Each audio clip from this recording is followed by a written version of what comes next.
ये है भारत का बगला भगत जिसने देश को गुमराह किया हुआ है। ऊपर से राम नाम जपना, पराया माल अपना।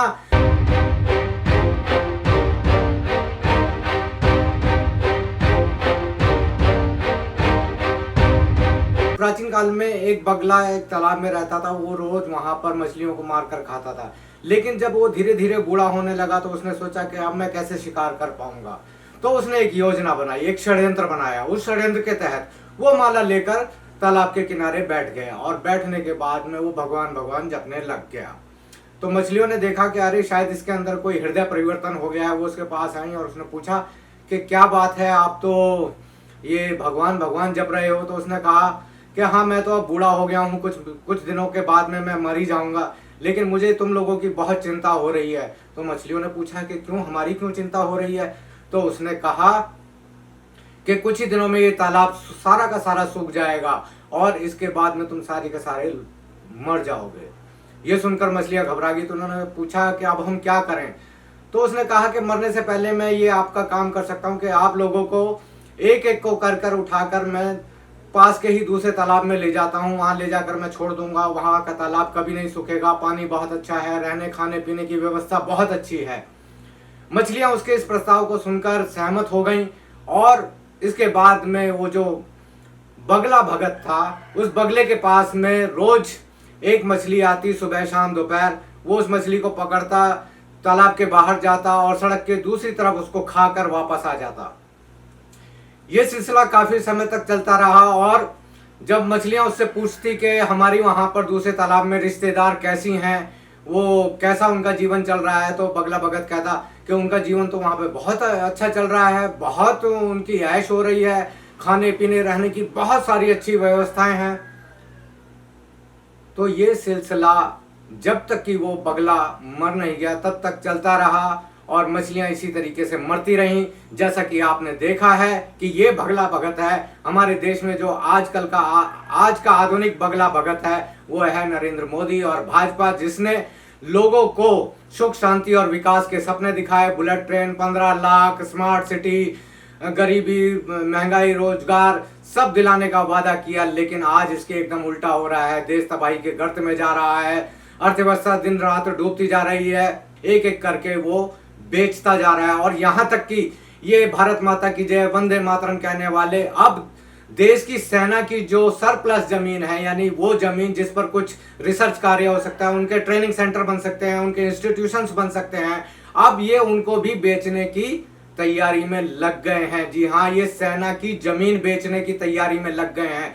उनको ये सही ढंग से कपड़े नहीं दे सकते हैं। देश की सेना के पास में 68% से ज्यादा हथियार पुराने हैं। लेह लद्दाख जैसी जगहों पर जो उनके विशेष कपड़े होते हैं, विशेष उपकरण होते हैं, वो उनके पास में नहीं है। ये उनकी लाशों को दिखाकर, देश के सैनिकों की लाशों को दिखा दिखाकर वोट जरूर मांगते हैं। पुलवामा करवाते हैं, गलवान घाटी करवाते हैं और नक्सलियों से देश के पैरामिलिट्री सैनिकों को मरवाते हैं। लेकिन उनकी जो सुख सुविधाएं हैं, उनको पेंशन है, उनकी सैलरी है या उनके जो भत्ते हैं, ये उन पर जरा भी ध्यान नहीं देते। ये है भारत का बगला भगत जिसने देश को गुमराह किया हुआ है। ऊपर से राम नाम जपना, पराया माल अपना। राम के नाम पर चंदा इकट्ठा किया, हजारों करोड़ चंदा इकट्ठा किया और उसको ये कैसे अप्रोप्रिएट कर रहे हैं, कैसे उसका घपला कर रहे हैं कि 2 करोड़ की जमीन 10 मिनट के बाद में ही 18 करोड़ की बेच दी जाती है। ये है राम नाम जपना, पराया माल अपना। ये है बगला भगत हमारे देश का, ये हमारे देश का बगला भगत है। दोस्तों, हमारे देश में जो इस वक्त में लोकतंत्र की हालत है, देश के जो संवैधानिक संस्थाओं की जो हालत है, वो इतनी खराब और इतनी गिर गई है कि ऐसा लगता है कि लोकतंत्र अब इस देश में पूरी तरीके से ध्वस्त हो चुका है।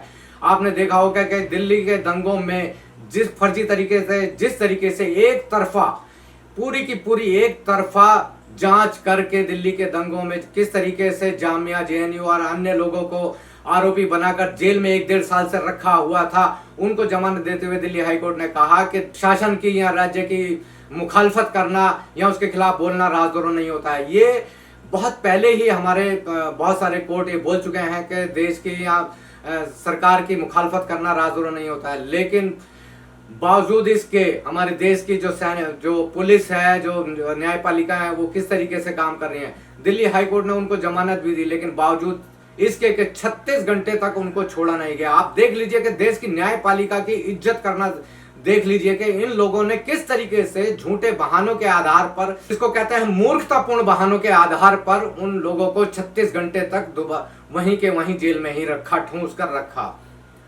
दोस्तों, ये हमारे देश के इस वक्त में बहुत गलत हालात चल रहे हैं। आपने देखा होगा कि इस वक्त में कोरोना वैक्सीन को लेकर किस तरीके से भ्रामक प्रचार, भ्रामक बयान दिए रामदेव ने, डॉक्टरों को टर बोला, वो मेडिकल साइंस को कहा कि ये स्टूपिड मेडिकल साइंस है, इसमें बहुत सारे डॉक्टर मर रहे हैं, वैक्सीन लगाने के बाद ही मर रहे हैं। तो ये वो हमारे देश की जो सुरक्षा की जो चीजें हैं उसके बारे में भ्रामक बयान दे रहा है, लोगों को बरगला रहा है, देश में किसी भी तरह की अशांति पैदा करने की कोशिश कर रहा है। तो इसके ऊपर कोई राजद्रोह का केस नहीं चल रहा, कोई इसके ऊपर देशद्रोह का कोई केस नहीं चल रहा, कोई इसके ऊपर FIR नहीं हो रही है। लेकिन वो लोग जो सिद्दीक कप्पन जैसे लोग जो सिर्फ हाथरस कांड की रिपोर्टिंग करने जा रहे थे, वो लोग जेल में अभी तक बंद हैं। 1-1.5 साल से 2 साल से लोग जेल में बंद हैं। किस तरह की न्याय व्यवस्था है? जब किसी भी शासन के खिलाफ, जब ये सुप्रीम कोर्ट का ऑर्डर है, बहुत सारे हाई कोर्ट्स ने कहा है कि सरकार की मुखालफत करने का मतलब ये देशद्रोह नहीं होता है, लेकिन बावजूद इसके वो लोग अभी तक जेल में हैं। तो किस तरीके से ये राज्य व्यवस्थाओं को, संवैधानिक व्यवस्थाओं को ये लोग ध्वस्त करते हुए जा रहे हैं, किस तरीके से राम नाम जपना, पराया माल अपना ये लोग करते जा रहे हैं, देश को बर्बाद करते जा रहे हैं। और इसके अलावा आप देखिए दोस्तों कि अभी फिलहाल में जैसा कि आप जानते हैं कि लॉकडाउन में ही किस तरीके से लोगों की आर्थिक स्थिति खराब हो गई। 60 करोड़ से ज्यादा लोग बेरोजगार हो गए हैं। कम से कम 4 करोड़ के करीब MSMEs जो होते हैं, छोटे मोटे उद्योग धंधे, वो बर्बाद हो चुके हैं। बेरोजगारी बेतहाशा बढ़ चुकी है, गरीबी, महंगाई आप देख रहे हैं कि रोज पेट्रोल पर दाम बढ़ते हैं, रोज खाद्य पदार्थों पर दाम बढ़ रहे हैं। लेकिन ये हमारे जो निजी बैंक, वित्तीय संस्थाएं हैं, बैंक हैं, इसमें specially HDFC bank, ICICI bank, Kotak Mahindra bank, IndusInd bank, ये लोगों के घर पर चढ़ाई कर रहे हैं, उनको धमकी दे रहे हैं, साफ साफ उनको धमकी दे रहे हैं, उनके घरों पर कब्जा कर रहे हैं, उनके अकाउंट से पैसे चुरा रहे हैं। और आपको शायद यकीन नहीं होगा कि ये जितना बड़ा हमारे देश का बजट है 1 साल का, ये वित्तीय संस्थाएं यानी निजी बैंक और बाकी वित्तीय संस्थाएं इस देश में, हमारे देश के 1 साल के बजट के बराबर हर साल घोटाला करते हैं, हर साल एक्सटॉर्शन करते हैं। लेकिन बावजूद इसके इनको कोई कुछ नहीं कह रहा है। वो इसलिए नहीं कह रहा है क्योंकि ये लोग इन पॉलिटिकल पार्टीज को चंदा देते हैं। आपने बिहार इलेक्शन में देखा होगा कि RTI से पता चला कि 296 करोड़ रुपए बिहार इलेक्शन में इलेक्ट्रल बॉन्ड खरीदे गए, और जिसमें कि सिर्फ और सिर्फ 274 करोड़ रुपए के इलेक्ट्रल बॉन्ड भाजपा के लिए खरीदे गए। तो ये लोग क्यों करेंगे इन लोगों पर कार्रवाई? हमारी जितने भी मेडिकल इंश्योरेंस हैं, कहने को तो ये कहते हैं कि ये कैशलेस ट्रीटमेंट है, लेकिन वहां जाकर पैसे जमा कराकर, रजिस्ट्रेशन के पैसे लेकर, और बावजूद इसके के जितने भी इंश्योरेंस, मेडिकल इंश्योरेंस कंपनीज हैं, BBC की एक रिपोर्ट के मुताबिक सिर्फ 60 से 65% लोगों को ही इंश्योरेंस क्लेम दिया जाता है, उसमें भी वो पूरा क्लेम नहीं देते हैं। तो इतनी बड़ी लूट चल रही है इस देश में, लेकिन बावजूद इसके इनके ऊपर कोई कार्रवाई नहीं है। ये देश की सबसे बड़ी गद्दारी है, ये देश के सबसे बड़ा राजद्रोह है। और इस राजद्रोह में हमारी सरकार शामिल है, हमारे न्यायपालिका के लोग शामिल हैं, हमारे जितने भी संवैधानिक संस्थाएं हैं उन लोगों के लोग शामिल हैं, क्योंकि उन्हीं के दम पर ही ये लोग काम कर रहे हैं। दोस्तों, सवाल एक ये भी आता है कि ये संवैधानिक संस्थाओं में ये लोग घुस कैसे जाते हैं? तो दरअसल ये इनकी एक प्रिपरेशन है। इन्होंने एक सिस्टम प्रिपेयर किया है, इन सरकारों ने एक सिस्टम प्रिपेयर किया है कि अपने अपने लोगों को न्यायपालिका में घुसाते हैं, नौकरियों में घुसाते हैं, सेना में घुसाए हैं। तो तभी तो ये लोग सेना में रहने के बाद में, न्यायपालिका में रहने के बाद में, पुलिस की सेवाओं में रहने के बाद में जैसे ही रिटायर होते हैं, फौरन ये किसी पॉलिटिकल पार्टी में कूद जाते हैं और वहां पर फ्री बना दिया जाता है, इनको सांसद बना दिया जाता है। आपने देखा होगा कि अरुण मिश्रा को नेशनल ह्यूमन राइट्स कमीशन का चेयरमैन बना दिया गया है, आपने रंजन गोगोई को देखा, आपने जनरल VK सिंह को देखा। ऐसे बहुत सारे लोग हैं जो किस तरीके से हमारे देश की जनता का पैसा खाते हैं, हमारे देश के लोगों के टैक्स का पैसा खाते हैं, लेकिन नौकरी ये असल में इन पॉलिटिकल पार्टीज की कर रहे होते हैं। सोचने वाली बात ये भी है कि हमारे पास में ना तो कोई ऐसी ट्रेनिंग है, ना कोई ब्रेन वॉश की ऐसी कोई चीज है कि जो व्यक्ति 18 साल तक, 20 साल तक, 25 साल तक अपने घर परिवार समाज में रहा है, तो वो अचानक सेना में जाएगा तो वो क्या सेकुलर हो जाएगा, वो जाके वो देशभक्त हो जाएगा? नहीं नहीं, वो अपने समाज में जो सीख कर आया है वो वहीं वहां पर गंदगी उगलता है।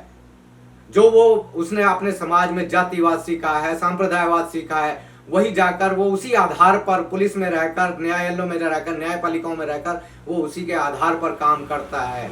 कोई अगर ये कहता है कि नहीं वो न्याय करता है, नहीं, ऐसा बिल्कुल नहीं हो रहा है। ऐसे बहुत सारे जजेस हैं, ऐसे बहुत सारे पुलिस अफसर हैं, ऐसे बहुत सारे सेना के अधिकारी हैं जो देश की इस संविधान के नाम पर कलंक हैं, जो लोकतंत्र के नाम पर कलंक हैं।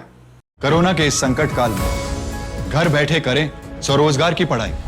मध्य प्रदेश का अटल बिहारी वाजपेयी हिंदी विश्वविद्यालय आपको बनाएगा आत्मनिर्भर।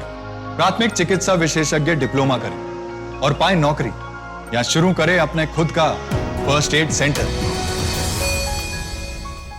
बाल झड़ना, डैंड्रफ और बालों की हर समस्या का इलाज निशा हर्बल ऑयल, आयुर्वेदिक गुणों वाला Nisha herbal oil. Gaupath smart memory आयुर्वेदिक सिरप। इस सिरप से दिमाग और याददाश्त के विकास के लिए IGF-2 और DHA की कमी एकदम खत्म हो जाती है। My memory is smart memory. I am a smart girl. Are you? Gaupath smart memory आयुर्वेदिक सिरप